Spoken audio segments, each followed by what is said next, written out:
Hey there and welcome, Andy White here. So, question. I've got lots of roles, but they're in lots of different niches and markets, domains. So we've got lots of different roles, but we are in either lots of different verticals or in fact completely different industries and lots of different markets. Okay, so first thing is, this just smacks of we've not got a strategy in place.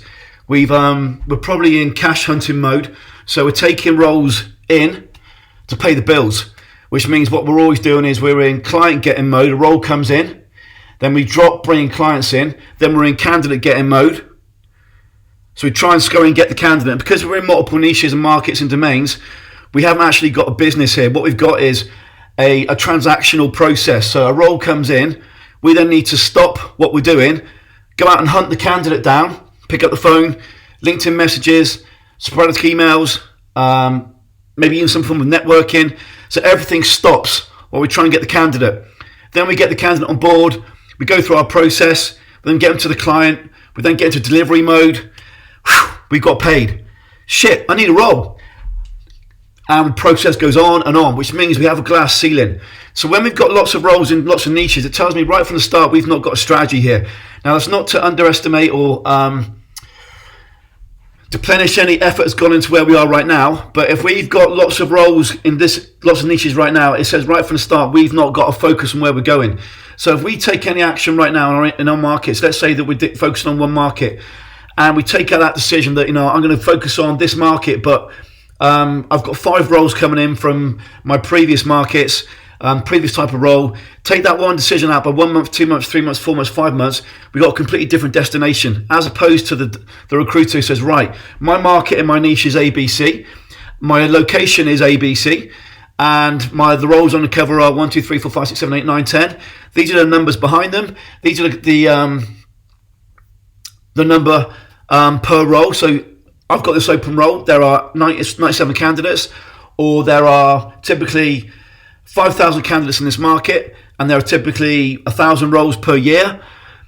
So when we start to think about these numbers, we can then start to really build a strategy around where we're going. And we start to look at these numbers and say, right, in that example there, would that give me a 7-figure business? How many places will I need to make per year? Well, my average fee is 50K. That means I need 20 placements. Right, so I need, let's say 1.5 placements per month then. Right, based on that, what's my delivery model? What's my client model? How do I bring clients in? So take it one step back. Lots of roles, but in lots of niches and markets. The bigger question is, you've got a strategy problem. Now, to actually fix it, remember we had a lady came to us years ago, and she came with this problem. She had literally hundreds of roles in lots of different areas, and I said, listen, there's 2 things here. One is, I'm not going to lie to you, you're in a bit of a mess, and you're going to be forever at a job level. You're not going to be able to break into a ceiling level, break through this glass ceiling you've created for yourself. Just tell me how to do it, Andy. Tell me how to do it. Well, so the second thing is, if you've got a real plan for your business, what's your outcome in 1 year, 2 years, 3 years? If you really want to be focusing on that, you need to make a decision on, right, let's get some roles filled now, pay the bills, but let's put a strategy in place, which has been done hundreds of times, where you can actually start to make some real money. So the steps to fix this right now are really twofold. The first is you close out the existing open roles. So which roles would you choose?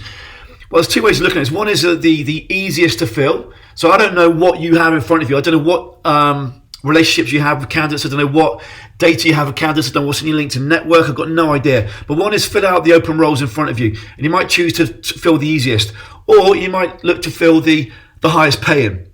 And they may be harder to pay. And if you drew a graph on this, there'd probably be some form of bell curve around this model. However, I don't know your business. So the first thing is focus on a subset and get paid. But that isn't growing a business. You're going to have, that's a job. Let's say the second thing you do is strategic. And that's either niche up or niche down and dominate that niche. So you've got all the clients, all the candidates in that niche.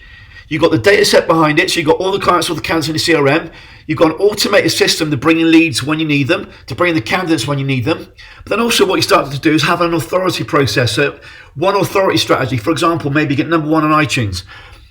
Combine that with what I've just been through, you'll have no problems getting clients, no problems getting candidates. But here's the key. You have clients in the same niche as the candidates in the same niche. And as you add that authority layer over the coming months, all of those clients and those candidates will start to see you as a leader. So for example, let's say that Let's say you're dealing with Fortune 500 companies, and there are a top 10% you want to work with. Let's say that top 10%, there are 5 decision makers in each department you're working with. So 25 decision makers in total. If you start doing a podcast, and then with those podcasts, you say, for example, you'd interviewed 10 of them, 15 of them, very quickly, those in the other businesses, the other companies, will start to see you as a leader. You'll stand on the shoulder of giants. So you'll start to get an elevated positioning. Then combine that with the basics I've just laid out of what niche am I in, what are my fundamental automation pieces, what's my data, etc. It's harder to mess up than it is to actually succeed here if you build it in building blocks. So lots of roles in lots of niches. Number one, you've messed up. You've messed up. Take it on the chin, take it as you wish, but you've messed up. Number two, if you're going to focus on just money getting mode now and always be in firefighting mode, well, you prioritise. I'm going to go for either the roles which are highest paying or the roles which are the easiest. But you're not going to have a real business that you can start to put away from and truly scale.